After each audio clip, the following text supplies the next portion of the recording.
നബി സല്ലല്ലാഹു അലൈഹി വസല്ലമ തങ്ങളുടെ പ്രിയപ്പെട്ട മകളാകുന്ന ഫാത്തിമ ബീബി റളിയല്ലാഹു അൻഹാ മുത്തനബി സല്ലല്ലാഹു അലൈഹി വസല്ലമ തങ്ങളുടെ അടുക്കലേക്ക് ഒരിക്കൽ മഗ്രിബ് കഴിഞ്ഞ് വരികയാണ്.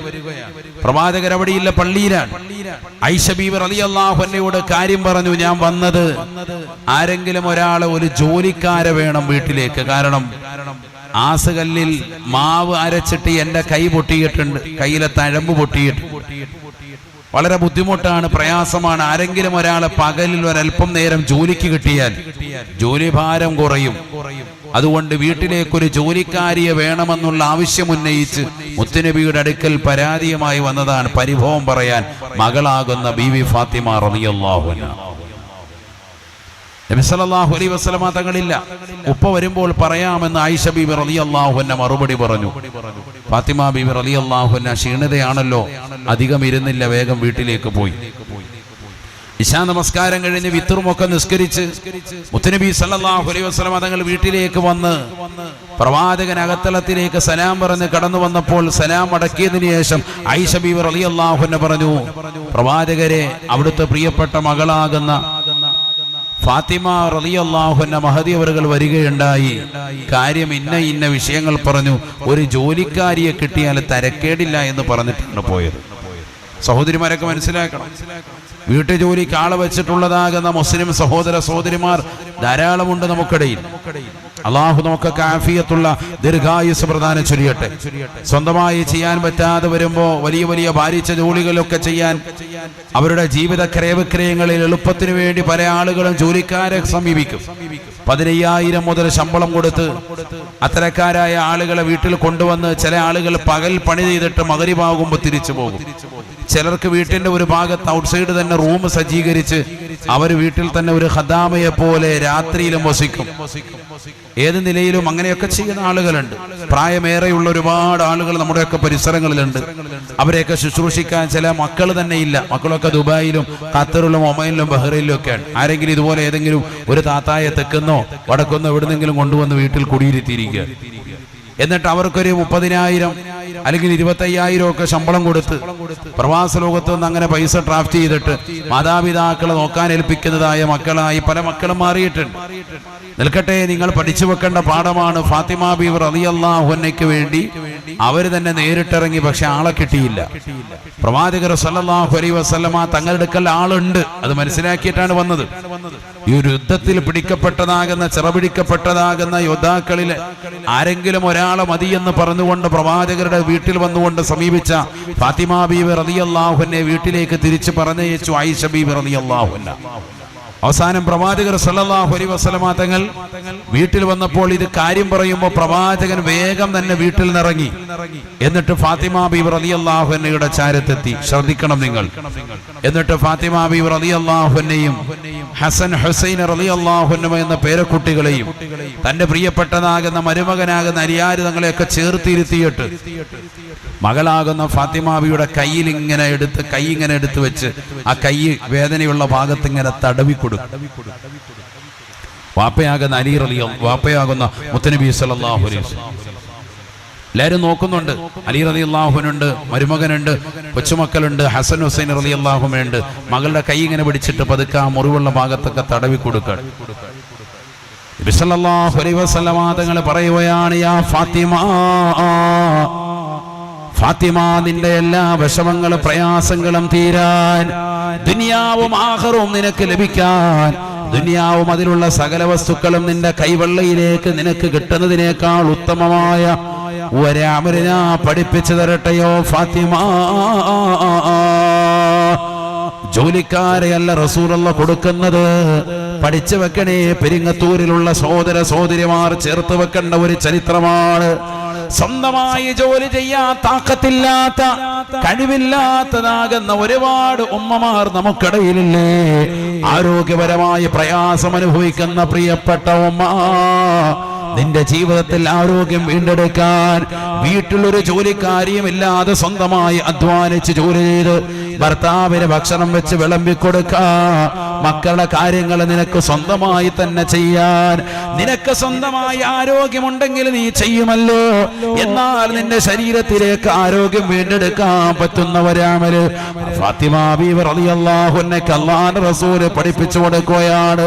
ഞാൻ ഈ പറയുന്നതാകുന്ന കാര്യങ്ങൾ നീ മുടങ്ങാതെ ചെയ്താൽ നിന്റെ ജീവിതത്തിൽ ദുനിയാവും അതിലുള്ള സകല വസ്തുക്കളും കിട്ടുന്നതിനേക്കാൾ ഉത്തമമാണ് ഫാത്തിമ. എന്താണ് വാപ്പ എന്ന് ചോദിക്കുമ്പോ ഫാത്തിമ ബീവി റളിയല്ലാഹു അൻഹയ്ക്ക് പറഞ്ഞു കൊടുക്കുന്നത്, എല്ലാ ദിവസവും ഉറങ്ങാൻ വേണ്ടി കിടക്കുന്നതിന് മുമ്പ് ഇദാ അറദ്ത മദ്ജഅകി, നീ ഉറങ്ങാൻ വേണ്ടി ഉദ്ദേശിച്ചു കഴിഞ്ഞാൽ തീർച്ചയായിട്ടും നീ ചൊല്ലണേ ഉറങ്ങുന്നതിന് മുമ്പായി 33 പ്രാവശ്യം സുബ്ഹാനല്ലാഹ് ചൊല്ലണേ ഫാത്തിമ. ഇദാ അറദ്തി മദ്ജഅകി, നീ ഉറങ്ങാൻ വേണ്ടി ലക്ഷ്യം വെക്കുമ്പോൾ തന്നെ 33 പ്രാവശ്യം സുബ്ഹാനല്ലാഹ്, 33 പ്രാവശ്യം അൽഹംദുലില്ലാഹ്, 33 പ്രാവശ്യം അല്ലാഹു അക്ബർ മൊഴിയണേ. നിന്റെ എല്ലാ പ്രയാസങ്ങളും മാറുമേ എന്ന് ഹബീബ് മുഹമ്മദ് മുസ്തഫ. ഈ ഹദീസ് വിശദീകരിച്ചുകൊണ്ട് പണ്ഡിതന്മാർ പറയുന്നു, പഠിച്ചു വെക്കണേ പെരിങ്ങത്തൂരിലുള്ള പ്രിയപ്പെട്ട മുസ്ലിം സഹോദരങ്ങൾ, സഹോദര സഹോദരിമാർ പഠിച്ചു വെക്കണേ. ജീവിതത്തിൽ എപ്പോഴും പരിശുദ്ധമാക്കപ്പെട്ടതാകുന്ന ഈ ദിക്റുകൾ എല്ലാ ദിവസവും ഉറങ്ങുന്നതിന് മുമ്പായി പതിവാക്കിയാൽ ആരോഗ്യപരമായ ഒരു പ്രശ്നം അവർക്കുണ്ടാവുകയില്ല. ഒരു ജോലിക്കാരെയും വീട്ടിലേക്ക് ആവശ്യമായി വരികയില്ല. സ്വന്തമായവർക്ക് എല്ലാ കാര്യങ്ങളും ചെയ്യാനുള്ള താഖത്ത്, കഴിവ് അല്ലാഹു അവർക്ക് നൽകുമേ എന്നാണ് ഹബീബായ നബി സല്ലല്ലാഹു അലൈഹി വസല്ലമ തങ്ങൾ ഇതിലൂടെ പഠിപ്പിച്ചത് എന്ന് ഉലമാക്കൾ വ്യക്തമാക്കുകയാണ്, പഠിപ്പിക്കുകയാണ്. അതുകൊണ്ട് പ്രിയപ്പെട്ട മുസ്ലിം സഹോദര സഹോദരിമാർ പഠിച്ചു വെക്കേണ്ട ദിക്റാണ്. പകലന്തിയോടും സർവ്വ ജോലികളും ചെയ്ത് നല്ല ക്ഷീണത്തോടുകൂടി ഉറങ്ങാൻ വേണ്ടി വിറുപ്പിങ്ങോട് വിരിക്കുന്ന വേളയിൽ നിന്റെ നാവിൻ തുമ്പിൽ വരട്ടെ സുബ്ഹാനല്ലാഹി സുബ്ഹാനല്ലാഹ് സുബ്ഹാനല്ലാഹി സുബ്ഹാനല്ലാഹ്. അതങ്ങനെ 33 ചൊല്ലിക്കഴിയുമ്പോൾ അടുത്തത് വരണം. ഈ ലോകത്തിന്റെ സൃഷ്ടികർത്താവായ ജഗന്നിയന്താവായ പരിപാലകനായ സർവേശ്വരനായ അല്ലാഹുവിനാണ് സർവസ്തുതിയും. അൽഹംദുലില്ലാഹി അൽഹംദുലില്ലാഹ്. അത് 33 ചൊല്ലിക്കഴിയുമ്പോൾ അടുത്തത് വരണം അല്ലാഹു അക്ബർ അല്ലാഹു അക്ബർ. ഇത് 33 അങ്ങനെ ചൊല്ലി അങ്ങോട്ട് തീർക്കുമ്പോൾ തന്നെ അല്ലാഹു നിനക്ക് ആരോഗ്യം നൽകുമേ. ഇത് പഠിപ്പിച്ചത് ഒരു സാധാസീത വ്യക്തിയല്ല, ഇത് പഠിപ്പിക്കപ്പെട്ടതും ഒരു സാധാ പെണ്ണിനോടല്ല. പറഞ്ഞ വ്യക്തി ഹബീബ് മുഹമ്മദ് മുസ്തഫ സല്ലല്ലാഹു അലൈഹി വസല്ലമ തങ്ങളാണ്. ഏറ്റെടുത്ത് ചൊല്ലിയതാകുന്ന പെണ്ണ് സ്വർഗീയ സ്ത്രീകളുടെ നേതൃത്വമായ മഹദിയാകുന്ന ബീവി ഫാത്തിമ റളിയല്ലാഹു അൻഹാ. അല്ലാഹു തൗഫീഖ് നൽകട്ടെ. നമുക്ക് ഈ സുബ്ഹാനല്ലാഹ് അൽഹംദുലില്ലാഹ് അല്ലാഹു അക്ബർ ഇന്നത്തെ സുന്നികൾക്ക് ഇതൊന്നും ഒരു വിലയില്ല ആണ് ഇന്നത്തെ അവസ്ഥ. നമ്മളിന്ന് വേറെ കുറെ ദിക്റും വേറെ എന്തെങ്കിലുമൊക്കെ ഒച്ചപ്പാടും ബഹളമുള്ള ഔറാദും ചൊല്ലി നോക്കി നടക്കുക. നിസ്കാരം കഴിഞ്ഞ് സുബ്ഹാനല്ലാഹ് എത്ര പേരിരിക്കും? ഇപ്പൊ നമ്മുടെ പള്ളിയിൽ സുബഹിക്കും ളുഹറിനും അസ്റിനും മഗ്രിബിനും ഇശായിനും ഒക്കെ ദിക്റുണ്ട്. എത്ര പേര് ഇതിന് പൂർണ്ണമായി പങ്കെടുക്കുന്നവരുണ്ട്? നിങ്ങൾ ഏത് നിസ്കാരം കഴിഞ്ഞ് നോക്കിക്കോ, പൂർണ്ണ സുന്നിയായ ആളായിരിക്കും. പക്ഷെ 10 എഴുന്നേറ്റ് പോകുന്നതാണ്. എന്താണെന്നറിയാൻ മേലെ എല്ലായിടത്തും ഒരു ജോലിയും ഇല്ല. എന്നാ ഇവൻ അടുത്ത വക്കത്തിന് ഇരിക്കുമെന്ന് കരുതും, അടുത്ത വക്കത്തിനും ഇരിക്കുന്നില്ല. കാരണം എന്താ? ഇവൻ എഴുന്നേക്കുന്നത് ഒരു ചടങ്ങായി പോയി. അപ്പൊ ഇബ്ലീസ് അങ്ങനെ അവനങ്ങനെ കൊണ്ടുപോവാൻ. അല്ലാഹു നമ്മളെ കാക്കട്ടെ. പേര് സുന്നിയെന്നും ഒരു സുന്നത്തും ജീവിതത്തിലില്ല. നബി സല്ലല്ലാഹു അലൈഹി വസല്ലമ തങ്ങൾ പഠിപ്പിച്ചതാകുന്ന തിരുസുന്നത്തല്ലേ? അറിയുമോ നിങ്ങൾക്ക്? ഹജ്ജിന് വേണ്ടി കൊതിച്ചതാകുന്ന സ്വഹാബത്ത്, ഉംറയ്ക്ക് വേണ്ടി കൊതിച്ചതാകുന്ന സ്വഹാബത്ത്, നമ്മൾ നിലകൊള്ളുന്നത് പവിത്രമായ മുഹറത്തിലല്ലേ? ലോകത്തിന്റെ വിവിധ ഭാഗങ്ങളിൽ നിന്നുകൊണ്ട് പവിത്രമായ ഹജ്ജ് നിർവഹിച്ചുകൊണ്ട് നാട്ടിലേക്ക് മുഅ്മിനീങ്ങൾ കടന്നു വരുന്ന സമയമല്ലേ? ഈ വർഷം തന്നെ ഹജ്ജിന് സാധിക്കാത്ത 42,000-ഓളം ആളുകൾ നമ്മുടെ ഈ കൊച്ചു സംസ്ഥാനത്തിലുണ്ടായിരുന്നു എന്ന് പറയുമ്പോ എത്രയോ വിഷമത്തിലും പ്രയാസത്തിലുമാണ് മുഅ്മിനീങ്ങൾ ഉള്ളത്. പഠിച്ചു വെക്കണേ, ഹജ്ജിന് പോകാൻ പറ്റാത്ത, ഉംറ ചെയ്യാൻ സാധിക്കാത്തതായ സാധുക്കളെ, സാമ്പത്തികമായി പിന്നോട്ട് നിൽക്കുന്ന ആളുകളെ, സുബഹിക്ക് ശേഷം ദിക്ർ ചൊല്ലിക്കൊണ്ട് നിലകൊണ്ടുകൊണ്ട് ഉംറ നിർവഹിക്കുന്നത് പോലെ നിങ്ങൾക്ക് എല്ലാ ദിവസവും ഹജ്ജിന്റെയും ഉംറയുടെയും പ്രതിഫലം കിട്ടുന്നതായ മറ്റൊരു അമല് പറഞ്ഞു തരട്ടെ. അള്ളാന്റെ റസൂലിന്റെ അടുക്കൽ സാദിഖുകളായ പാവപ്പെട്ടവരായ ഒരു വിഭാഗം സ്വഹാബത്ത് വന്നുകൊണ്ട് നബി തങ്ങളോട് പറയുകയാണ്, ദഹബ അഹ്ലുദ് ദുസൂരി ബിൽ അംവാൽ ബിദ്ദറജാത്തിൽ ഉലാ വന്നഈമിൽ മുഖീം. പാവപ്പെട്ടതാകുന്ന സ്വഹാബത്ത് നബിയുടെ അടുക്കൽ വന്ന് പറയാൻ, നബിയെ പണക്കാരായ വലിയ വലിയ ആളുകൾ സ്വഹാബത്ത് അവരൊക്കെ മുൻകടന്നു പോയി. എങ്ങനെ മുൻകടന്നു? അവർ സ്വർഗത്തിന്റെ ഉന്നതമായ സ്ഥാനങ്ങൾ അവർ അലങ്കരിച്ചു. എങ്ങനെ? അവർക്ക് സമ്പത്തുണ്ട്, അതുകൊണ്ട് ഹജ്ജും ഉംറയും സദഖയൊക്കെ അവർ ധാരാളം ചെയ്യും. സമ്പത്തില്ലാത്തതുകൊണ്ട് ഞങ്ങൾക്ക് ഇതിനൊന്നും പറ്റുന്നില്ല. കാശുണ്ടെങ്കിലല്ലേ ഹജ്ജിന് പോകാൻ പറ്റുള്ളൂ. നിസ്കാരമൊക്കെ ഞങ്ങൾ നിസ്കരിക്കുന്ന പോലെ അവർ നിസ്കരിക്കുന്നുണ്ട്, അവർ നിസ്കരിക്കുന്നതിനെ പോലെ ഞങ്ങൾ നിസ്കരിക്കുന്നുണ്ട്. നിസ്കാരമൊക്കെ ഓക്കെയാണ്. നോമ്പും പ്രശ്നമില്ല. റമദാൻ മാസത്തിൽ അവരും നോമ്പ് നോക്കുന്നുണ്ട്, ഞങ്ങളും നോമ്പ് നോക്കുന്നുണ്ട്. പക്ഷേ ഞങ്ങൾക്ക് ചില വിഷയങ്ങൾ അവർക്ക് വലിയ പ്രതിഫലം കിട്ടുന്നുണ്ട്. അത് ഞങ്ങൾക്ക് വല്ലാത്ത വിഷമമുണ്ട്. വലഹും ഫളുൻ ബിൽ അംവാൽ, സമ്പത്ത് കൊണ്ടുള്ള വലിയ ദറജ അവർക്കുണ്ട്, പദവി അവർക്കുണ്ട്. അതുകൊണ്ട് തന്നെ യഹജ്ജൂന, അവർ ഹജ്ജ് ചെയ്യുന്നുണ്ട്. വയഅ്തമിറൂന, അവർ ഉംറ നിർവഹിക്കുന്നുണ്ട്. വയതസദ്ദഖൂന, അവർ സദഖയും ചെയ്യുന്നുണ്ട്. ഹബീബേ, സമ്പത്തുള്ളത് കൊണ്ടാണ് ഹജ്ജും ഉംറയും സദഖയൊക്കെ ചെയ്യുന്നത്. ഞങ്ങൾക്കതില്ല. ഞങ്ങൾ വല്ലാത്ത വിഷമത്തിലാണ്.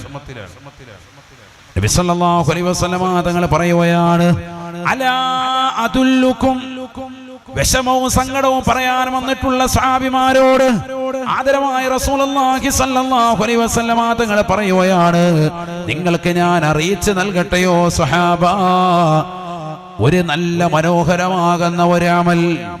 ഇൻ അഖദതും അദ്റക്തും മൻ സബഖകും, അമൽ കൊണ്ട് നിങ്ങളെക്കാൾ മുൻകടന്നതായ ആളുകൾക്ക് മുന്നിലൂടെ സഞ്ചരിക്കാൻ ഉപയുക്തമാകുന്ന ഒരു അമൽ ഞാൻ പഠിപ്പിച്ചു തരാം. നിങ്ങളത് മുറുകെ പിടിക്കണേ. ഏതാണ് എന്ന് ചോദിച്ചപ്പോൾ കൊടുത്ത മറുപടി, എല്ലാ ഫർദ് നമസ്കാരങ്ങൾക്ക് ശേഷവും 33 പ്രാവശ്യം സുബ്ഹാനല്ലാഹും അൽഹംദുലില്ലാഹും അല്ലാഹു അക്ബറും ചൊല്ലലാണ് എന്ന് ഹബീബ് മുഹമ്മദ് മുസ്തഫ.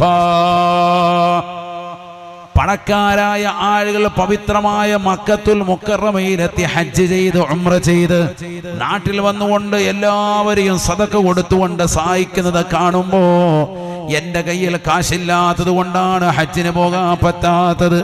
ഈ വർഷവും എനിക്ക് സാധിച്ചിട്ടില്ല, അടുത്ത വർഷവും എനിക്ക് സാധിക്കുമെന്ന് തോന്നുന്നില്ല.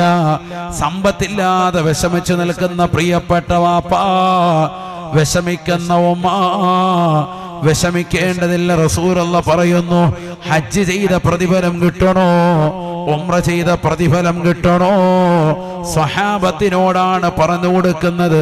അവർക്ക് സുബ്ഹാനല്ലാഹയുടെ മഹത്വം അറിയാത്തവരല്ല, സ്വഹാബത്തിനോടാണ് പറഞ്ഞു കൊടുക്കുന്നത്. അവർക്ക് അൽഹംദുലില്ലാഹയുടെ മഹത്വം അറിയാത്തവരല്ല. റസൂലുള്ളാഹിന്റെ പ്രിയപ്പെട്ട സന്തത സഹചാരികളോടാണ് പറയുന്നത്. അവർക്ക് അല്ലാഹു അക്ബറിന്റെ അർത്ഥതലങ്ങൾ ചിന്തിക്കാൻ അറിയാത്തവരല്ല. അതൊക്കെ ചൊല്ലുകയും ഏറ്റെടുക്കുകയും നല്ലതുപോലെ ചൊല്ലിത്തുരുക്കുകയും ചെയ്യുന്നവരാണ്. പക്ഷെ അവരോട് പറയുന്നത്, ഈ ഉമ്മത്താകുന്ന സാധുക്കളായ നമുക്ക് വേണ്ടിയിട്ടാണ്. മുടങ്ങാതെ ചൊല്ലണേ. എല്ലാ ഫർദ് നമസ്കാരങ്ങൾക്ക് പിന്നിലായി സുബ്ഹാനല്ലാഹും അൽഹംദുലില്ലാഹും അല്ലാഹു അക്ബറും 33 പ്രാവശ്യം ചൊല്ലുന്നവന് ഹജ്ജിന്റെയും ഉംറയുടെയും സദഖയുടെയും പ്രതിഫലം അല്ലാഹു അക്കൗണ്ടിലേക്ക് വരവ് വെക്കുമേ എന്ന് ഹബീബ് മുഹമ്മദ് മുസ്തഫ. ചെറിയ അമലല്ല ഈ പറഞ്ഞത്. ഇന്ന് ഈ ഉമ്മത്തിൽ പല ആളുകളും അതുകൊണ്ട് തന്നെ നിസ്കാരങ്ങൾക്ക് ശേഷം ഈ ദിക്റിനെ എന്താ സംഭവിച്ചെന്നറിയാമല്ല, അവരങ്ങനെ എഴുന്നേറ്റ് ശീലിച്ചു പോയി. 5 മിനിറ്റിന്റെ കേസേ ഉള്ളൂ. 5 മിനിറ്റ് ആ സുബ്ഹാനല്ലാഹും അൽഹംദുലില്ലാഹും അല്ലാഹു അക്ബർ ദുആവൊക്കെ കഴിയും. ആരോ ഒരാൾ തുടങ്ങി വെച്ചു കൊടുത്തു, ബാക്കിയുള്ളവരൊക്കെ അങ്ങനെ എഴുന്നേൽക്കുക. ഒരിക്കലും എഴുന്നേൽക്കരുത്, അവിടെ ഇരിക്കണം. നമ്മുടെ ഈമാനിനെ നഷ്ടപ്പെടുത്തി കളയുന്നതാണ്. ഹദീസാണ്. ഇത് നബി സല്ലല്ലാഹു അലൈഹി വസല്ലം തങ്ങൾ പഠിപ്പിച്ചതാണ്. ഹജ്ജിന്റെയും ഉംറയുടെയും ഒക്കെ പ്രതിഫലം കിട്ടുന്നത്. ഞാൻ ചോദിക്കട്ടെ, ഇന്നത്തെ ദിവസം 5 വഖ്ത് നമസ്കാരങ്ങൾ നിർവഹിച്ച മുസ്ലിം എത്ര ആളുകൾ ഈ 5 വഖ്ത് നമസ്കാരങ്ങൾക്ക് ശേഷം ഇത് ചൊല്ലിയിട്ടുണ്ട്? കൈ ഉയർത്തണ്ട, നിങ്ങൾ ഓരോരുത്തരും നിങ്ങളുടെ മനസ്സിനോട് ചോദിച്ചാൽ മതി. ഇല്ല എന്നാണ് നിങ്ങളുടെ മനസ്സ് പറയുന്നതെങ്കിൽ നിങ്ങൾ എത്രയോ അകലെയാണ്. നിങ്ങൾ ഈ കൊട്ടപ്പടി വലിയ റാത്തീബും മൗലൂദും അതും ഇതുമൊക്കെ നിങ്ങൾ ചെയ്യുന്നുണ്ട്. അതിനു മുമ്പ് ഇതൊക്കെ ചെയ്യ് സഹോദരങ്ങളെ, ഇതൊക്കെ ചെയ്തവർക്ക് ശേഷമുള്ളതാണ് ബാക്കിയുള്ളത്. അല്ലാഹു തൗഫീഖ് നൽകട്ടെ. ഇന്ന് അഹ്ലുസുന്നയുടെ ആദർശത്തിൽ നമ്മൾ പിറകോട്ട് പോയി. മൗലിദ് കഴിക്കുന്ന വീടുകൾ കുറവാണ്. ഇപ്പൊ വരികയാണ് സഫർ, റബീഉൽ അവ്വൽ മാസമൊക്കെ വരുമ്പോൾ 30 ദിവസവും മൗലിദ് ഓതുന്ന ശീലം വരണം. അല്ലാതെ 1 മുതൽ 12 വരെ പള്ളിയിൽ ഓതി നമ്മുടെ വീട്ടിലില്ല, അങ്ങനെയല്ല. 30 ദിവസവും എല്ലാ വീടുകളിലും മൗലിദ് ഓതണം. മങ്കൂസ് മൗലിദ് എന്ന് പറഞ്ഞാൽ തന്നെ ചുരുക്കപ്പെട്ട മൗലിദ് എന്നാണ്. പൂർണ്ണമായി ഓതണം. ഇനി അത് ചുരുക്കണ്ട. ആ 5 ഹിക്കായത്തും പൂർണ്ണമായി ഓതണം. അതിനൊക്കെ ഒരു അരമണിക്കൂർ സമയം എടുക്കുള്ളൂ. ഓതാൻ അറിയാവുന്ന, ഖുർആൻ ഓതാൻ അറിയാവുന്ന ആളുകളാണ് നമ്മൾ. അറബി നല്ലതുപോലെ വായിക്കാൻ അറിയാവുന്നവരാണ്. നല്ല റാഹത്തായിട്ട് വീട്ടിൽ പാരായണം ചെയ്യണം.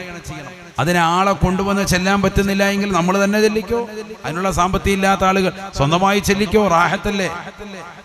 ഇതൊക്കെ ഇന്ന് സമൂഹത്തിൽ നിന്ന് എടുത്തുപോയിരിക്കുകയാണ്. എല്ലാ നന്മകളും സുന്നികളുടെ വീടുകളിൽ നിന്ന് എടുത്തുപോയി. ഇപ്പൊ കഴിഞ്ഞ റബീഉൽ അവ്വലിൽ എത്ര വീടുകളിലാണ് മൗലിദ് പാരായണം ചെയ്തത്? നമ്മുടെയൊക്കെ വീട്ടിൽ നമ്മൾ ഇരുന്നിട്ട് സ്വന്തമായി നിയ്യത്ത് വെച്ച്, അള്ളാഹു ഇതിന്റെ പൊരുത്തവും ഒക്കെ എനിക്ക് കിട്ടണം, റസൂലുള്ളാഹിന്റെ മദദ് എനിക്കുണ്ടാവണം, അവിടുത്തെ തിരുനോട്ടം എനിക്കുണ്ടാവണം, അവിടുത്തെ മദ്ഹ് ഇൻഷാ അല്ലാഹ് ഞാൻ ചെല്ലുകയാണെന്നുള്ള നിയ്യത്തിന് ആരുടെയും പ്രേരണയില്ലാതെ സ്വന്തമായി വീട്ടിൽ നിന്നുകൊണ്ട് മദ്ഹ് ഓതിയവർ എത്ര പേരുണ്ട്? ഇമാം ബുസീരി റളിയല്ലാഹു അൻഹു ബുർദ മനോഹരമായി പൂർണ്ണമായി 160 ഈരടികൾ ചൊല്ലിത്തീർത്തതാകുന്ന വീടിന്റെ അകത്തളങ്ങൾ എത്ര പേരുണ്ട്? ഇതൊന്നും നമ്മൾ ചൊല്ലുന്നില്ല. നബിക്കുള്ള മൗലിദ് വീട്ടിലും ഓതേണ്ടതാ, അതിനാൽ മുസീബത്തൊക്കെയും നീങ്ങുന്നതാ. നബിക്കുള്ള മൗലിദ് വീട്ടിലും ഓതേണ്ടതാ, അതിനാൽ മുസീബത്തൊക്കെയും നീങ്ങുന്നതാ. കള്ളന്റെ ശല്യം തന്നെയും ഒതുങ്ങുന്നതാ, ദാരിദ്ര്യവും നീങ്ങുന്നതായി കാണുന്നതാ. കള്ളന്റെ ശല്യം തന്നെയും ഒതുങ്ങുന്നതാ, ദാരിദ്ര്യവും നീങ്ങുന്നതായി കാണുന്നതാ. ഹറുക്കുവ ഇവയൊക്കെയും കാക്കുന്നതാ, കണ്ണേറ് ഹസദ് നീങ്ങുവാൻ ഉതകുന്നതാ. ആദരവായ റസൂലുള്ളാഹി സ്വല്ലല്ലാഹു അലൈഹി വസല്ലമ തങ്ങളുടെ മദ്ഹ് കീർത്തനങ്ങൾ കൊണ്ട് ഒരു വീടിന്റെ അകത്തളം പരിശുദ്ധമാക്കിയാൽ ആ വീട്ടിൽ കള്ളൻ കയറുകയില്ല. കാവലാണ്. ഒന്ന് ചെയ്തു നോക്ക്. അല്ലാഹു തൗഫീഖ് നൽകട്ടെ. അപ്പൊ ഈ പരിസരങ്ങളിലൊക്കെ ഈ അടുത്ത് എത്രയോ മോഷണങ്ങളാണ് നടന്നത്. പത്രമാധ്യമങ്ങളിലൂടെ നമ്മൾ വായിക്കുകയാണ്. എല്ലാ കളവിനെ തൊട്ടും അല്ലാഹു സുബ്ഹാനഹു വ തആല സംരക്ഷണം നൽകും. കുറുവ സംഘത്തെ തൊട്ടൊക്കെ അല്ലാഹു സംരക്ഷണം നൽകും. പുലിയുടെ പിടുത്തത്തെ തൊട്ട്, പിടിമൃഗങ്ങളുടെ പിടുത്തത്തെ തൊട്ട് എല്ലാ ബുദ്ധിമുട്ടുകളിൽ നിന്നും, ബലാകളിൽ നിന്നും, വിപത്തുകളിൽ നിന്നും, കണ്ണീര് വെക്കുന്നവന്റെ കണ്ണീരിൽ നിന്ന്, അസൂയാലുക്കളുടെ അസൂയയിൽ നിന്ന്, മാരണം ചെയ്യുന്നവരുടെ മാരണങ്ങളെ തൊട്ടൊക്കെ അല്ലാഹു കാവൽ നൽകും. എന്ത് ഓതിയാൽ? നബി സല്ലല്ലാഹു അലൈഹി വസല്ലം തങ്ങളുടെ മദ്ഹ് ഓതിയാൽ, മൗലിദ് ഓതിയാൽ. ഇതൊക്കെ നമ്മുടെ വീട്ടിലിരിപ്പുണ്ട്. വീട്ടിൽ പുതിയ വീട് കുടിയിരിക്കുമ്പോൾ തന്നെ കയറുന്നത് ഈ ഖുർആനും ഈ പവിത്രമാക്കട്ട മൗലിദ് കിതാബും കേട്ട കയറുന്നത്. കൊണ്ടേ ഒരു മൂലയ്ക്ക് വെച്ചല്ലാതെ അല്ലാഹ് അതവിടെ ഇരുന്ന് ഉറുമ്പ് തിന്നെയാണ്, ചെതലരിക്കാൻ. ഇത് പിന്നീട് എടുത്തു വന്ന് പാരായണം ചെയ്യുന്ന ഒരവസ്ഥാവിശേഷം സുന്നികളായ നമ്മുടെ വീടുകളിലില്ല. അതാണ് ഞാൻ പറയുന്നത്.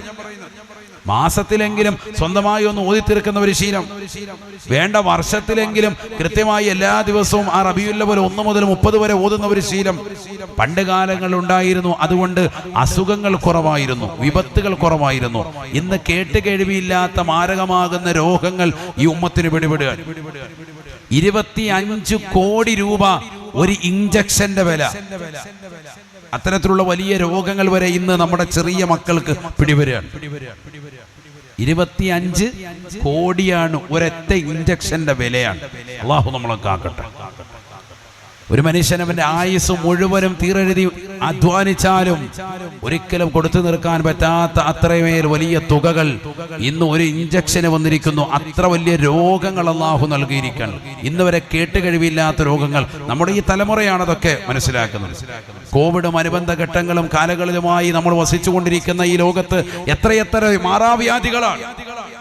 ഇതൊക്കെ പൂർണ്ണമായി ഇല്ലാതാകണമെങ്കിൽ ആ പഴമയിലേക്ക് നമ്മൾ വരണം. ഇത്തരത്തിലുള്ളതാകുന്ന മഹാന്മാരെ അനുസ്മരിക്കുന്നതിലൂടെ അവരുടെ ജീവിത ചിട്ടകളെ നമ്മുടെ ജീവിതത്തിലേക്ക് കൊണ്ടുവരാൻ നമുക്ക് കഴിയണം. അതാണ് ഇവിടെ ബഹുനിരാകുന്ന സയ്യിദ് അവറുകൾ ഊന്നിപ്പറഞ്ഞത്. പഴയ കാലഘട്ടങ്ങളിൽ ദീനീ പ്രബോധന മേഖലകളിലുമായി കടന്നു വന്നതാകുന്ന ഈ മഹാന്മാരുടെ മഹത്തുക്കളുടെ ജീവിത ശൈലി നമ്മളിലേക്ക് വരണം. എങ്ങനെ അവർ ഈ സമൂഹത്തിൽ അറിയപ്പെട്ടു, വർഷങ്ങളായി അവരെ ബഹുമാനിക്കുകയും ആദരിക്കുകയും ചെയ്യുന്ന തലമുറകൾ വരുന്നു, വന്നുകൊണ്ടിരിക്കുന്നു, ഇനിയും വരുന്നു. എന്തുകൊണ്ട്? അവർ ഒരു പ്രസ്ഥാനമായി ജീവിതത്തെ ജനങ്ങൾക്ക് മുന്നിൽ കാണിച്ചു. നല്ല ജീവിതം, സംശുദ്ധമായ ജീവിതം, സൽ സ്വഭാവ ജീവിതം, കളവ് പറയാത്ത ജീവിതം, ഖുർആൻ ഓതിക്കൊണ്ടുള്ള ജീവിതം, ദിക്ർ ചൊല്ലിക്കൊണ്ടുള്ള ജീവിതം, അന്യരെ മറ്റുള്ളവരുടെ സമ്പത്ത് അപഹരിക്കാത്ത ജീവിതം, അന്യരായ ആളുകളെ ബഹുമാനിച്ചുകൊണ്ടുള്ള ജീവിതം, അയൽവാസികളോടുള്ള കടമകളും കടപ്പാടുകളും പൂർത്തീകരിച്ചുകൊണ്ടുള്ള ജീവിതം, സമൂഹത്തോടും സമുദായത്തോടും ഇതര സമുദായങ്ങളോടുമുള്ള ബന്ധങ്ങൾ ശാക്തീകരിച്ചുകൊണ്ടുള്ള ജീവിതം അതവർ നിലനിർത്തിപ്പോന്നപ്പോ അവരെ ലോകം ആദരിച്ചു. അള്ളാഹു ഒരാളെ ഇഷ്ടം വെച്ചാൽ ഭൂമിയിൽ അവർക്ക് അള്ളാഹു സുബ്ഹാനഹു വ തആല സ്വീകാര്യത കൊടുക്കുമെന്ന് സയ്യിദുനാ റസൂലുള്ളാഹി. ആ സ്വീകാര്യതയാണ് ഈ കാണുന്നത്. ആരും അവരെ എതിർക്കുന്നില്ല. ജനിച്ചു വീഴുന്ന ഓരോ കുട്ടികളും വരുന്ന ഓരോ തലമുറകളും അവരെ പുകഴ്ത്തുന്നു. അലിയുൽ കൂഫി എന്ന് പറയുമ്പോൾ നിർത്തുന്നില്ല റളിയല്ലാഹു അൻ അല്ലെങ്കിൽ റഹിമഹുല്ലാഹ് എന്നുള്ള പ്രാർത്ഥനയോടുകൂടിയിട്ടാണ് അവരുടെ പേരുകൾ നമ്മളൊക്കെ അനുസ്മരിക്കുന്നത്. അള്ളാഹുരുടെ ദറജ ഉയർത്തുമാറാവട്ടെ. ഞാൻ പറഞ്ഞു വന്നത്, അവർ ജീവിച്ചിരുന്ന കാലയളവ് വളരെ സംശുദ്ധമായി ജീവിച്ചു. അതുകൊണ്ടാണ് കുറഞ്ഞ കാലഘട്ട ജീവിതമേ മനുഷ്യനുള്ളൂ. നമ്മൾ മരിച്ചാൽ 10 പേര് നമ്മളെ കുറിച്ച് നന്മ പറയണം. ആ മനുഷ്യൻ നല്ലവനായിരുന്നു. വടകര സ്വദേശിയാകുന്ന ഫൈസൽ എന്ന സഹോദരൻ, അല്ലെങ്കിൽ ഇന്നാലിന വ്യക്തി പെരിങ്ങത്തൂര് സ്വദേശിയാകുന്ന സഹോദരൻ, അയാൾ സാലിഹായ മനുഷ്യനായിരുന്നു, സുഹൃതം ചെയ്ത മനുഷ്യനായിരുന്നു. അണിയാരത്തുള്ള ഹിജാസ് എന്ന ചെറുപ്പക്കാരൻ, അവൻ നല്ല സാലിഹായ മനുഷ്യനായിരുന്നു എന്നിങ്ങനെ 10 പേര് നമ്മളെ കുറിച്ച് പറയണമെങ്കിൽ തീർച്ചയായും നമ്മൾ സംശുദ്ധമായ ജീവിതം നയിക്കണം. അള്ളാഹു തൗഫീഖ് നൽകട്ടെ. ഒരു വഖത്ത് പോലും ജുമുഅയും ജമാഅത്തും നഷ്ടപ്പെടാതെ കൃത്യമായി നമസ്കാരങ്ങൾ ചിട്ടവെക്കുന്നതായ ഒരു ശൈലി നമുക്കുണ്ടായിത്തീരണം. ഇന്ന് എത്ര വഖത്ത് നമ്മൾ നമസ്കാരങ്ങൾ ചിട്ടവെക്കുന്നവരാണ്? ഇന്നത്തെ ഒരു ദിവസം മാത്രം എടുത്ത് പരിശോധിച്ചു നോക്ക്. പുരുഷന്മാർ അവ്വൽ വഖത്തിൽ ജമാഅത്ത് ശ്രദ്ധിച്ചവരാണോ? ചിന്തിച്ചു നോക്ക്. ഇന്നത്തെ ഒരൊറ്റ ദിവസം, ഈ കഴിഞ്ഞ ഒരാഴ്ചത്തെ ജീവിതം മാത്രം ഒന്ന് പരിശോധിച്ചാൽ എത്ര ജമാഅത്ത് നമുക്ക് നഷ്ടപ്പെട്ടു. ഇനി അത് തിരിച്ചു കൊണ്ടുവരാൻ സാധിക്കുമോ സഹോദരങ്ങളെ? ഇതൊരു പുതിയ വർഷമാണ്. ഹിജറ വർഷം 1447 നമ്മളുള്ളത്. 46 നമ്മൾ ഇന്ന് കഴിഞ്ഞു. ഈ ഒരു കൊല്ലമെങ്കിലും ഈ മുഹറം മാസം തീരുന്നതാകുന്ന ഈ ഘട്ടത്തിൽ നമ്മൾ ഓരോരുത്തരും പ്രതിജ്ഞ എടുക്കണം. ഇനി വരുന്ന സഫറിലും റബീഉൽ അവ്വലിലും റബീഉൽ ആഖിറിലും ജുമാദുൽ ഊലയിലും ജുമാദുൽ ആഖിറിലും റജബിലും ശഅബാനിലും റമളാനിലും ശവ്വാലിലും ദുൽഖഅദയിലും ദുൽഹജ്ജയിലും ഈ വർഷത്തിന്റെ അവസാനമാകുന്ന ദുൽഹജ്ജയിലേക്ക് എത്തുമ്പോൾ എനിക്ക് എല്ലാ സുഹൃതങ്ങളും അനുഷ്ഠിക്കണം. അതിനുപയുക്തമാകുന്ന നല്ല അമലുകൾ ചെയ്യാൻ ഞാൻ ഇൻഷാ അല്ലാഹ് ഈ ഒരു വർഷത്തെ പ്രതിജ്ഞാബദ്ധമായി മുന്നോട്ട് കൊണ്ടുപോകും. നമ്മുടെ മനസ്സിലാണ് യഖീൻ വരേണ്ടത്. മനസ്സാണ് ആദ്യം വരേണ്ടത്. قال رسول الله صلى الله عليه وسلم നബിയനാ റസൂലുള്ളാഹി സ്വല്ലല്ലാഹു അലൈഹി വസല്ലം തങ്ങൾ പറയുകയാണ്, മാ മിൻ യൗമിൻ യഅതി ഇല്ലാ വയഅതി വയുനാദി യബ്ന ആദം. എല്ലാ ദിവസവും ആ ദിവസങ്ങൾ വന്നുകൊണ്ട് ആദമ സന്തതികളെ വിളിച്ചുകൊണ്ട് പറയുമത്രേ, യബ്ന ആദം, ആദമിന്റെ പൊന്നുമോനെ പൊന്നുമോളെ, ഇന്നി യൗമുൻ ജദീദ്, ഞാനൊരു പുതിയ ദിവസമാണ്. വഇന്നി അലാ മാ യഅമലു ഫിയ ഷഹീദ്. എന്നിൽ നീ ചെയ്യുന്നതായ എന്തെല്ലാം നന്മകളുണ്ടോ തിന്മകളുണ്ടോ അതിനെല്ലാം ഞാൻ സാക്ഷിയാണ്. എല്ലാ ദിവസവും ആ ദിവസങ്ങൾ വന്നുകൊണ്ട് ആദം സന്തതികളോട് പറയുന്ന വാക്കാണ്, നമ്മളോട് പറയുന്നുണ്ട്. നമുക്കത് കേൾക്കാനുള്ള കാത് അല്ലാഹു നൽകിയിട്ടില്ല. മാമിൻ യൗമിൻ ഇല്ലാ വയഅതി വയുനാദി. ദിവസങ്ങളെല്ലാം എല്ലാ ദിവസവും വന്നുകൊണ്ട് ആദമ സന്തതികളോട് പറയുമത്രേ, യബ്ന ആദം, ആദമിന്റെ പൊന്നുമോനെ, ഇന്നി യൗമുൻ ജദീദ്, ഞാനിതാ ഒരു പുതിയ ദിവസമാണ്. വഇന്നി അലാ മാ യഅമലു ഫിയ ഷഹീദ്, നീ എന്നിൽ ചെയ്യുന്നതായ എല്ലാ നന്മകൾക്കും തിന്മകൾക്കും ഞാൻ സാക്ഷിയാണ്. വഇന്നി ഇദാ ഗറബതി ശംസു ലം അർജി ഇലൈക്കും ഇലാ യൗമിൽ ഖിയാമ. ഈ ദിവസത്തിൻ്റെതാകുന്ന രാത്രിയോടുകൂടി, ദിവസമാകുന്ന ഞാൻ അസ്തമിക്കുന്നതോടുകൂടി ഇനി അടുത്ത ഒരു പ്രഭാതമാണ് നിന്നിലേക്ക് കടന്നു വരിക. അതുകൊണ്ട് തന്നെ എന്നെ ഈ അസ്തമയത്തോടുകൂടി ഇനി ഒരിക്കലും ഞാൻ നിന്നിലേക്ക് മടങ്ങി വരില്ല എന്നുള്ള ചിന്ത നിന്റെ മനസ്സിലുണ്ടാവണേ. ഓരോ ദിവസവും പ്രത്യേകം വന്നുകൊണ്ട്, ഓരോ ആദം സന്തതികളുടെ ചാരത്ത് വന്നുകൊണ്ട് ഈ വാക്യം പറയുമേ എന്ന് നബിയുനാ റസൂലുള്ളാഹി. കാരണം ഓരോ ദിവസങ്ങളും നമുക്ക് വേണ്ടപ്പെട്ടതാണ്, പ്രധാനമാണ്.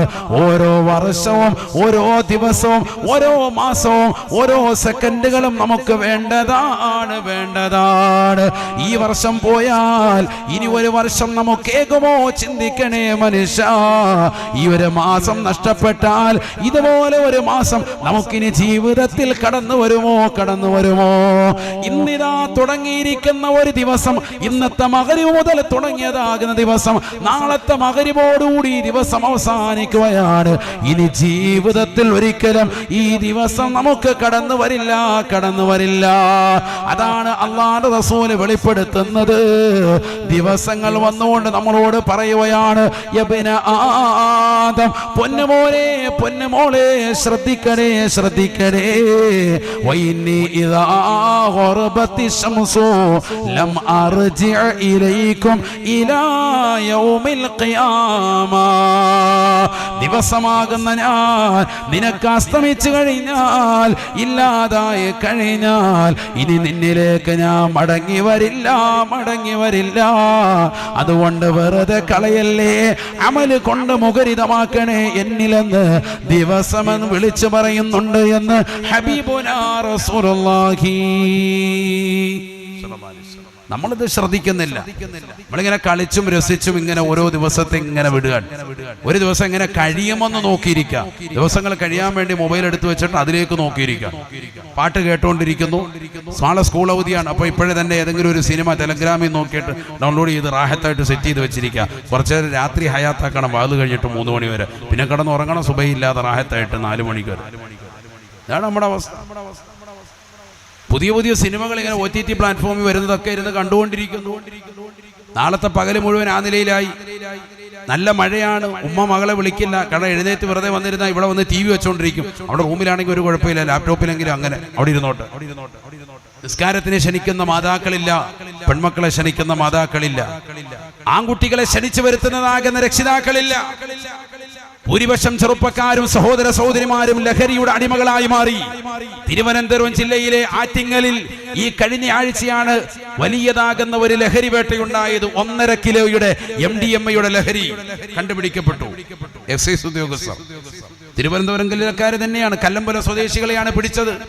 അവിടെയുള്ളതാകുന്ന സ്കൂളിന്റെ പരിസരങ്ങളിൽ കൊണ്ടുവന്ന് വിറ്റ് +1 നും +2 നും അടക്കമുള്ളതാകുന്ന പഠിക്കുന്നതാകുന്ന വിദ്യാർത്ഥികളുടെ കൈവശം ഇത് കൊടുത്തിട്ട് അവരെയൊക്കെ നാളെയുടെ ലോകത്തിൽ ലഹരിയുടെ വക്താക്കളാക്കി മാറ്റി തീർക്കാൻ 1.5 കിലോയുടെ MDMA വേട്ട. 1.5 കിലോ എന്നൊക്കെ പറഞ്ഞ എന്താ അവസ്ഥ? ഒന്നുമില്ലല്ലോ. 5 കോടി രൂപയാണ് അതിന് മൂല്യം. അത് വിറ്റാൽ കിട്ടുന്ന പൈസ എത്രയാണ്? 5 കോടിയാണ്.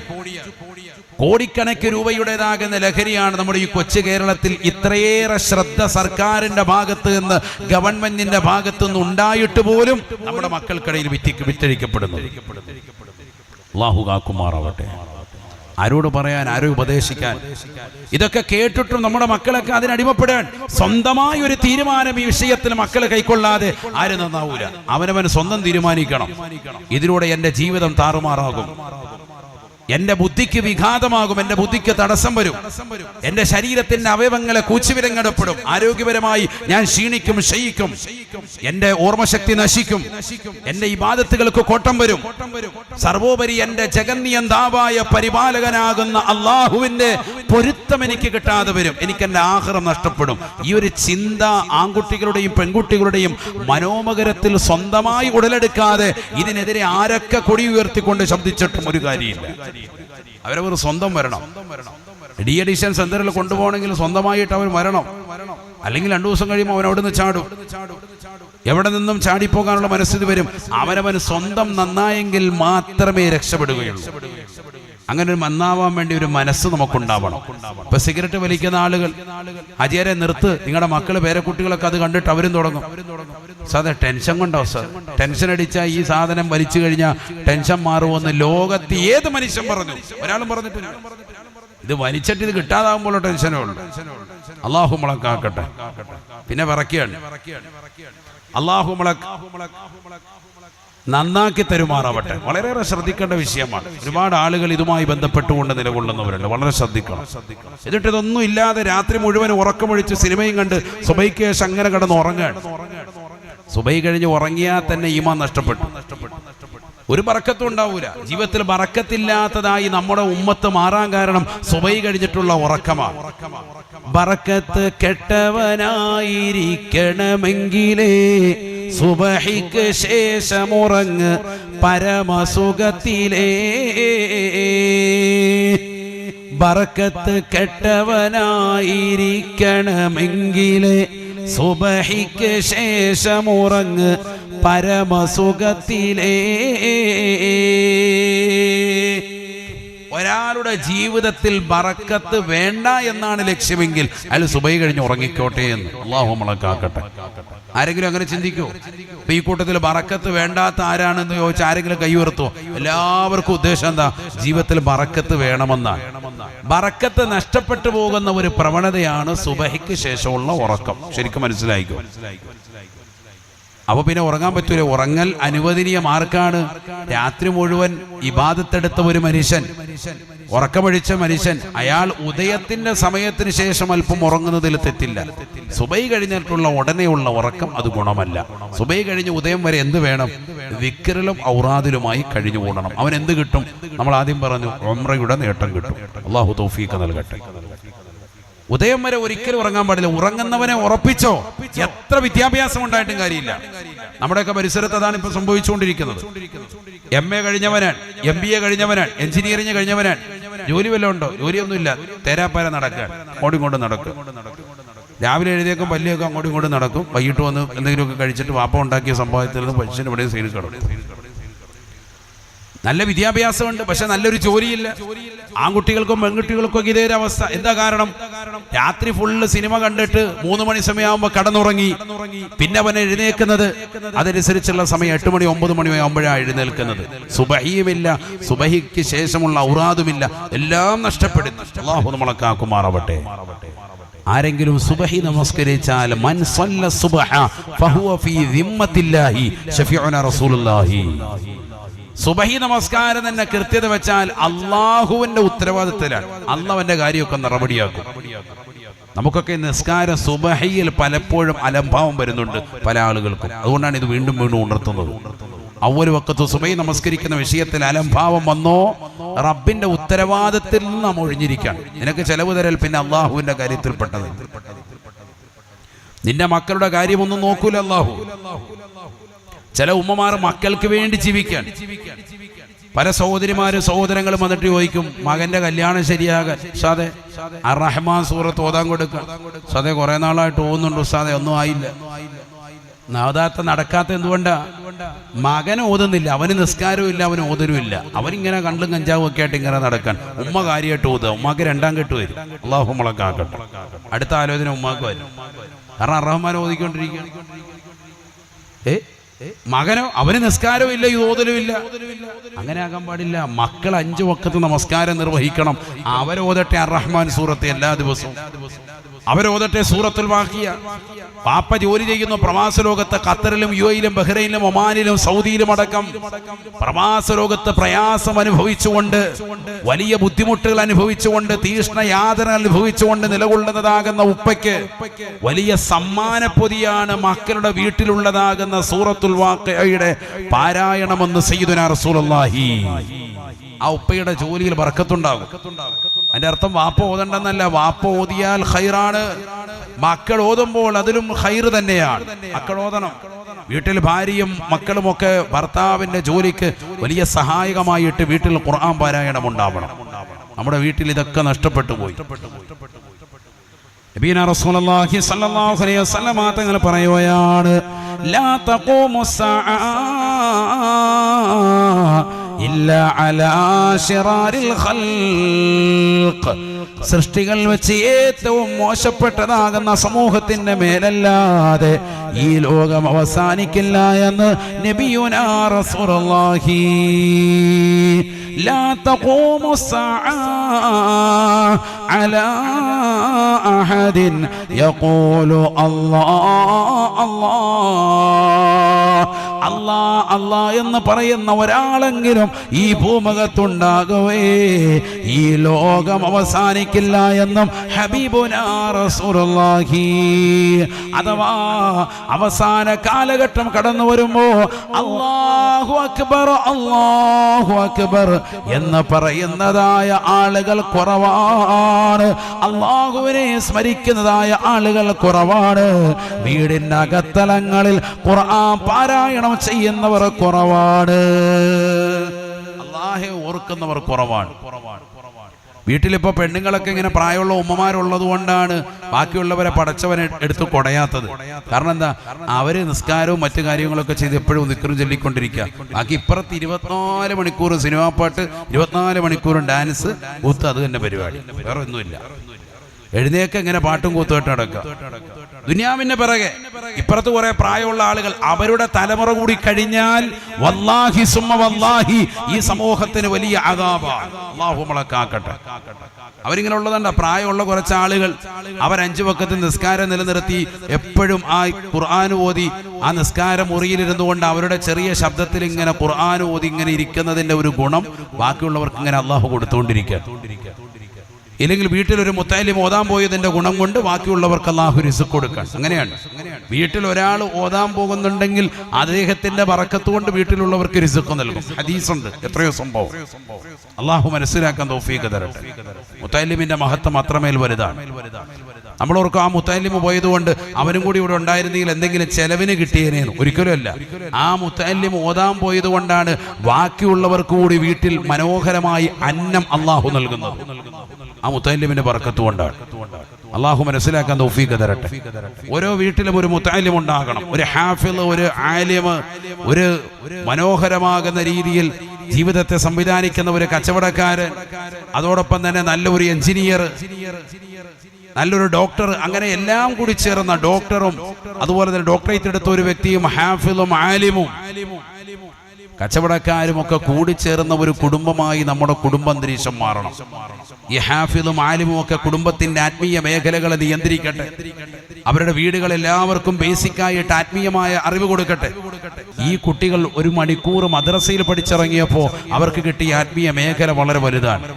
പരസ്പരം കണ്ടാൽ സലാം പറയണമെന്നും കൈ ചേർത്ത് പിടിക്കുമ്പോൾ പാപമോചനം കിട്ടുമെന്നും അവർക്ക് അതിലൂടെ കിട്ടുന്നത് ദുനിയാവും ആഖിറവുമാണ് എന്നും പരസ്പരം സ്നേഹിക്കാനുള്ള കരുതലാണ് എന്നും മുതിർന്നവരെ ബഹുമാനിക്കണം, തന്തവൈബി എന്നുള്ള വാക്ക് നീ പ്രയോഗിക്കരുത് എന്നും നിന്റെ വാപ്പയും ഉമ്മയും ബഹുമാനിക്കണം, ആദരിക്കണമെന്നുള്ള ബാലപാഠം അദബിന്റെ ഗുരുത്വത്തിന്റെ പൊരുത്തത്തിന്റെ ബാലപാഠം കൊടുക്കുന്നത് പരിശുദ്ധമായ മദ്രസയിൽ നിന്നാണ്. അവിടെ നിന്നാണ് അവൻ കാഷ്ടിക്കാനും മൂത്രിച്ചാലും എങ്ങനെ കാഷ്ടിക്കണം, എങ്ങനെ മൂത്രിക്കണം, എങ്ങനെയാണ് അതിനുള്ളിലേക്ക് ടോയിനുള്ളിലേക്ക് കടക്കേണ്ടത്, ഏത് രീതിയിലുള്ള വസ്ത്രം ധരിച്ചുകൊണ്ട് കയറണം, എങ്ങനെ ഇരിക്കണം, ഏത് ഭാഗം ശരിയണം, എങ്ങനെയാണ് തിരിച്ചിറങ്ങേണ്ടത്, ഏത് രീതിയിൽ ദിക്റ് ചൊല്ലിക്കൊണ്ടാണ് ഇറങ്ങേണ്ടത്, എങ്ങനെയാണ് അവിടെ ശൗച്യം ചെയ്യേണ്ടത്, എങ്ങനെ ഭക്ഷണം കഴിക്കണം, ഭക്ഷണം കഴിക്കുന്നതിന് മുമ്പുള്ള മര്യാദകൾ, ശേഷമുള്ള മര്യാദകൾ, ഭക്ഷണ തളികയിൽ പാലിക്കേണ്ട മര്യാദകൾ, അള്ളാഹുവിനെ സമർപ്പിക്കേണ്ടതാകുന്ന ദിക്റുകൾ, മാതാപിതാക്കളെ നോക്കേണ്ടതിന്റെ പ്രസക്തി, വൃദ്ധസദനങ്ങൾ അടച്ചുപൂട്ടേണ്ടതിന്റെ പ്രസക്തി, ഇതെല്ലാം കൃത്യമായി അടയാളപ്പെടുത്തുന്നത് ഒരേ ഒരു വിദ്യാഭ്യാസം, അത് മദ്രസ വിദ്യാഭ്യാസമാണ്. അതല്ലാത്ത മറ്റൊന്നുമില്ല. അതുകൊണ്ടാണ് അധികാരികളോട്, സർക്കാരുകളോട്, സമസ്തയുടെ സമുന്നതരായ ആലിമീങ്ങൾ ശക്തമായ ഭാഷയിൽ ഇതുമായി ബന്ധപ്പെട്ടുകൊണ്ട് ഇത് കുറയ്ക്കാൻ പറ്റില്ല, ഇത് കൃത്യമായി അളവ് തൂക്കം കൃത്യമായി 1 മണിക്കൂർ മക്കൾക്ക് ക്യാപ്സൂൾ പോലെ കൊടുത്തുകൊണ്ടിരുന്നില്ല എങ്കിൽ മക്കൾ പിഴച്ചു പോകും. ലഹരിയുടെ വക്താക്കളായി മക്കൾ മാറും, തിന്മയുടെ വക്താക്കളായി മാറും. അടുത്ത ഒരു തലമുറ പല സംസ്ഥാനങ്ങളിൽ കാണിക്കുന്നത് പോലെ അശ്ലീല ചുവയുള്ളതാകുന്ന പ്രവണതകളുമായി മാറും.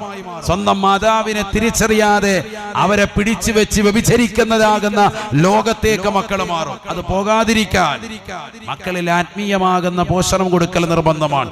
അതിനാണ് മദ്രസ വിദ്യാഭ്യാസം അരികുവൽക്കരിക്കാതെ ചേർത്ത് കൊണ്ടുപോകണേ എന്ന് ഉസ്താദുമാർ പറയുന്നത്. അപ്പോഴും നമ്മുടെ കൂട്ടത്തിൽപ്പെട്ട ആളുകൾ തന്നെ ഉസ്താദുമാരെ കുറ്റപ്പെടുത്തുന്നുണ്ട്. ഒരു അരമണിക്കൂർ കൂട്ടിയുണ്ട് ഒമാർക്ക് തന്നെ, ഉടനെ തന്നെ പറയുന്നു.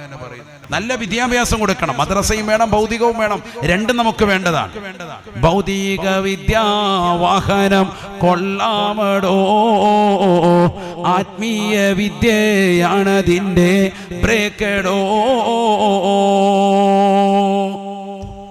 രണ്ടും വേണം. ഭൗതിക വിദ്യാവാഹനം നല്ലതാണ്, അതിന്റെ വാഹനത്തിൽ കയറി പോകാവുന്നിടത്തോളം സഞ്ചരിക്ക്. പക്ഷേ ആത്മീയ വിദ്യയാണ് അതിന്റെ ബ്രേക്ക്, അത് മനസ്സിലാക്കണം. ളുഹർ നമസ്കാരത്തിന്റെ സമയം വരുമ്പോ ആ ഭൗതികത അവിടെ നിർത്തിയിട്ട് നിസ്കരിക്കണം. അസറിന്റെ സമയം വരുമ്പോ അസർ നിസ്കരിച്ചിട്ട് ഇനി ഭൗതികതയ്ക്ക് ഉറങ്ങാവുള്ളൂ. ബാങ്ക് വിളിക്കുമ്പോ കടയിലെ ഷട്ടറിട്ട് കടയടച്ച് പള്ളിയുടെ അകത്തളത്തിൽ കയറി നിസ്കരിച്ചതിന് ശേഷമുള്ള ബറക്കത്ത്, അതാണ് നിന്റെ ജീവിതത്തിന്റെ നേട്ടമെന്നുള്ള കരുതൽ അതുണ്ടായി തീർക്കുന്നത് മദ്രസ വിദ്യാഭ്യാസത്തിലൂടെയാണ്. മറ്റേത് ഭൗതികമാണ്. കട തുറന്നു വെച്ചാൽ അരമണിക്കൂർ കൂടി കച്ചവടം കിട്ടുമല്ലോ, അത് നഷ്ടപ്പെട്ടു പോകണ്ട എന്നുള്ള കരുതലാണ് നിനക്ക് വരുന്നത് എങ്കിൽ അത് മദ്രസ വിദ്യാഭ്യാസത്തെ അരികുവൽക്കരിച്ചതിൽ നിന്ന് നിനക്ക് വന്നതാണ്. അത് ഖുർആനിനെതിരാണ്. യാ അയ്യുഹല്ലദീന ആമനൂ ഇദാ നൂദിയ ലിസ്സലാത്തി മിൻ യൗമിൽ ജുമുഅത്തി ഫസ്ഔ ഇലാ ദിക്രില്ലാഹി വദറുൽ ബൈഅ. അല്ലാഹു പറയുന്നു, അല്ലയോ സത്യവിശ്വാസികളെ, നിങ്ങൾ അല്ലാഹുവിന്റെ പള്ളിയിൽ നിന്നുള്ളതാകുന്ന വിളി വന്നാൽ, ജുമുഅയുടെ ദിവസത്തിൽ ബാങ്ക് മുഴക്കപ്പെട്ടാൽ ഷട്ടറിട്ട് കടയടച്ച് കടയിലെ കച്ചവടം ഒഴിവാക്കി അല്ലാഹുവിലേക്ക് നിങ്ങൾ ധൃതി കാണിച്ചു വരിൻ. നിങ്ങൾ ഒന്നാമത്തെ സഫിൽ വന്നിരിക്കും. ഖുർആനോദിൻ, അൽകഹഫോദിൻ, സ്വലാത്തുകൾ ചെല്ലിൻ, ദിക്റുകളുമായി മുഖരിതമാകിൻ, ജുമുഅ നമസ്കാരം നിങ്ങൾ നിർവഹിക്കൻ. ഫൈദാ ഖളൈതുമുസ്സലാ ഫന്തശിറൂ ഫിൽ അർദ്. നിസ്കാരം കഴിഞ്ഞാൽ നിങ്ങൾ പുറത്തിറങ്ങിക്കോ, എന്നിട്ട് കച്ചവടം ചെയ്തോ. നിസ്കാരം കഴിഞ്ഞാൽ എന്ന് പറഞ്ഞാൽ ആ നിസ്കാരത്തിന്റെ ഔറാദുകളും വെറുതുകളും ദുആകളും ഒക്കെ കഴിഞ്ഞ് പൂർത്തീകരിച്ചു കഴിഞ്ഞാൽ പിന്നെ നീ അവിടെ കിടന്ന് വെറുതെ നിൽക്കണ്ട. പിന്നെ നീ കച്ചവടക്കാരനാണെങ്കിൽ കട പോയി തുറന്ന് നല്ലതുപോലെ കച്ചവടം ചെയ്യാൻ. വബ്തഗൂ ഫളലൻ മിനല്ലാഹ്, അല്ലാഹുവിന്റെ പൊരുത്തവും ഔദാര്യവും നീ വാങ്ങിയെടുക്കും. നിന്റെ കച്ചവടത്തിൽ ബറക്കത്തുണ്ടാവും. ഇത് ഇസ്ലാമികമായ മാനമാണ്, ഇത് ഇസ്ലാമികമായ ശൈലിയാണ്. ഇത് പഠിപ്പിക്കുന്ന തലമാണ് മദ്രസ. അതുകൊണ്ട് മക്കൾക്ക് മദ്രസ വിദ്യാഭ്യാസം അരികുവൽക്കരിക്കരുത്, കൃത്യമായി മദ്രസയിൽ വിടണം.